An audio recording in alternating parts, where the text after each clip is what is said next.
Hey up YouTube, Ryan Paul trying the Yorkshire filmmaking, and today I'm going to be going through some back to basic knowledge that every photographer and videographer should know. F-stop, aperture and ISO. But before all that, roll those titles. Boom!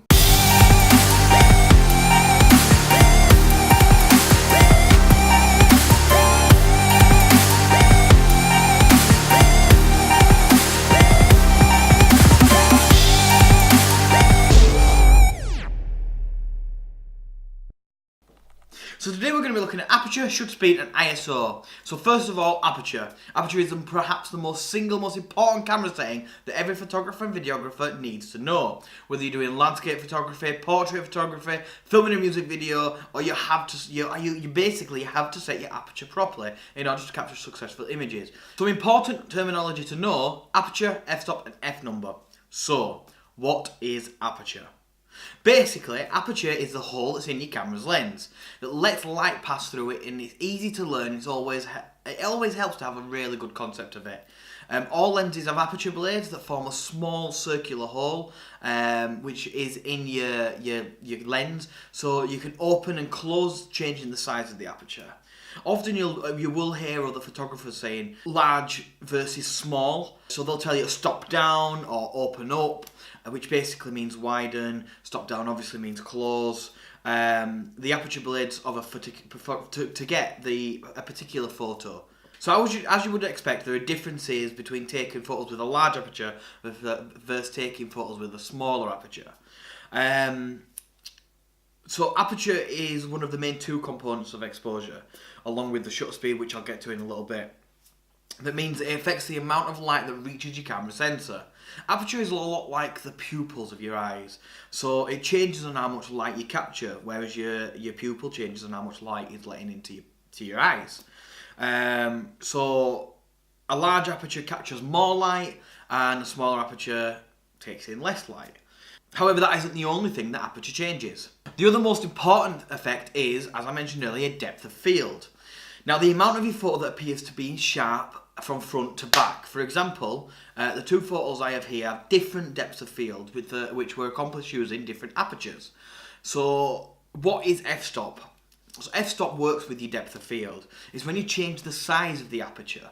So the f-stop is simply the number that your camera shows. It's also known as an f number. So you might have seen this on your camera LCD display before. So that is usually the look of the LCD display. Now, if you can see 1.4 there, which means that the aperture on this 50mm 1.4 lens is at its widest. So basically the front of the image will be sharper than the background, so it gives it that look of depth of field.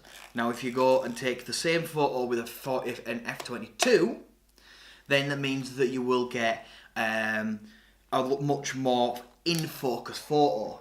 So basically what it means is that the focus of your photo changes with the depth of field. Depth of field also creates bokeh. Now, bokeh is because of the shape that the circular makes.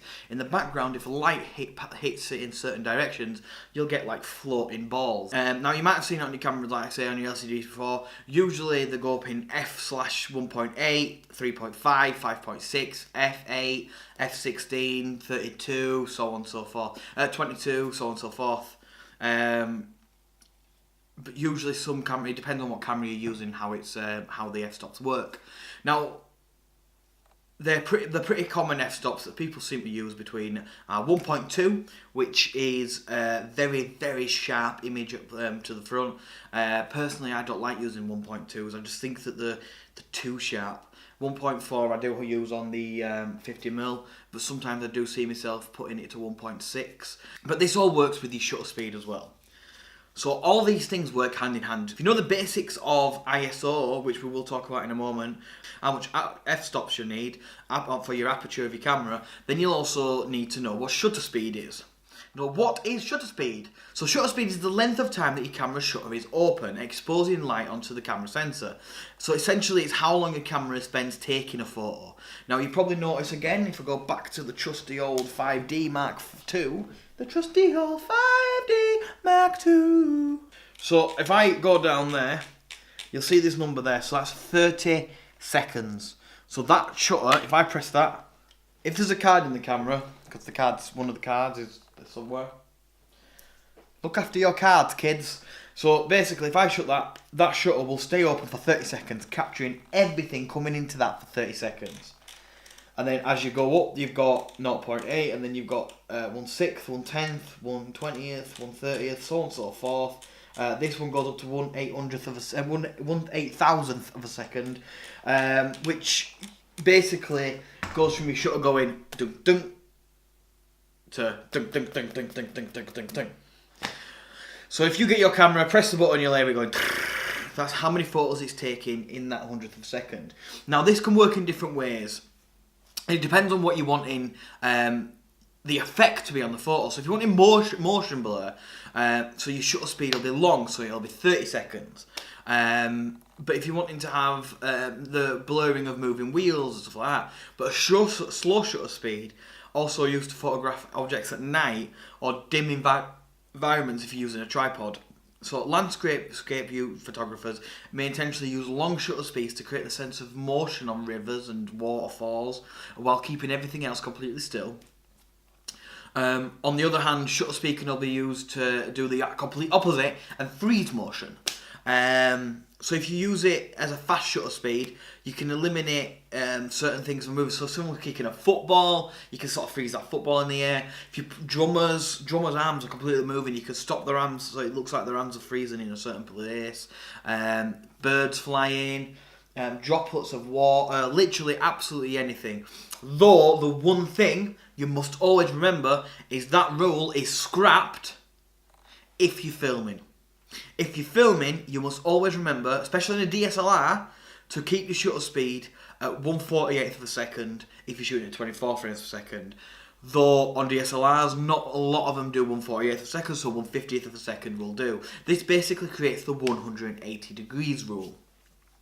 So when you're shooting at 24 frames per second, 1/50th of a second. If you're shooting at 120 frames per second, shoot at 100th of a second, and so on and so forth. This basically keeps you, like say, your aperture at 180 degrees, meaning you get less motion blur in the video, and it's a lot smoother and less wobbly.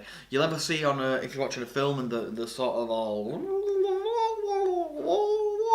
Basically, it means that it's not being shot at 1/50th a second, or how it should be shot.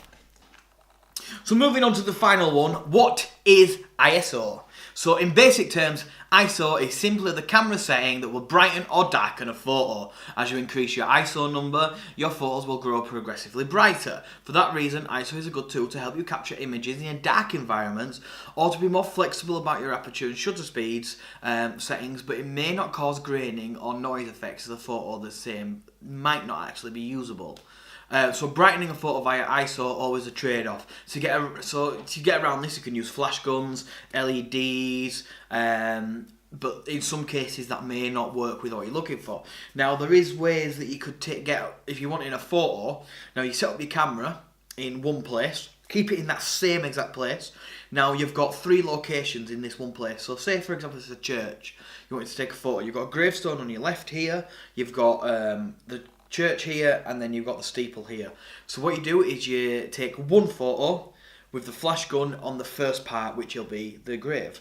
Then you get if you need to have a couple of different things like a wireless adapter between your flash and your camera. Then you go and take the same photo in the same place without moving the camera, with the flash going onto the steeple, and then the same again with the flash on the church. Now then what you could do is take these 3 images, put these 3 images inside of one image, merge them all together with some Photoshop knowledge and skills, and you get one really nice exposed photo. Now it's not always a good case to do that because lighting changes and everything else, so you need to try and keep it in a controlled time. So you wouldn't be able to do one shot at 6 o'clock in the morning, then one at 12 o'clock in the afternoon, because then it'd look completely different anyway, and it'd be a lot more difficult to manipulate. But you can also get these sort of really good skills. Now, you should only raise your ISO when you're unable to brighten a photo via the shutter speed or aperture. So for example, if you're using a longer shutter speed, you would cause your subject to be blurry. Now the common ISO values, every camera has a different range that you can use, but the common set ones, so I'll go use this as a, for the 5D Mark II, you've got 100, 125, 160, 200, 250, 320, 400, 500, 640, 800, 1000, 1250, 1600, 2000, 2500, 3200, 4000, 5000, 6500. But with the Canon 5D Mark II, whilst it goes up, the grain will, then the noise will get more progressive. Now, if shooting at a 6400 on this, the grain is really bad. Whereas if I shoot a 6400 on the Canon 5D Mark IV, the grain isn't shown up as much because the technology has got better over the years. So high ISO is usually about 6400, low ISO is 100. Now there is a sort of medium in between, usually quite a lot of, if you're using flat profiles, especially if you're using flat profiles for film, they usually do around 400 ISO will get the best quality. But quite simply, when you double your ISO speed, you also double the brightness of your photo. So 200 would be brighter than 100, 400 than 200, 800 than 400, so on and so forth. But then, like I say, you do get the noise. So I hope that this video has helped you out. We're getting a little bit of knowledge on ISO, the shutter speed and aperture and f-stops. I will be looking over the next couple of weeks at HDR, slow motion, lighting, mise-en-scene, diegetic sound and non-diegetic sound. Until then, I've been the Ox Filmmaker. Don't forget to like, subscribe, hit the bell button so you don't miss any videos, and I will see you next time. Don't forget to check out Tuesday's video where I did a behind the scenes of a photo shoot.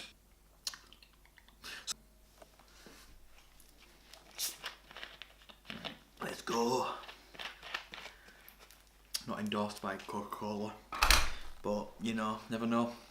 Prefer Pepsi anyway. So today we're going to be looking at aperture speed. So today we're going to be looking at aperture speed, shutter speed. No.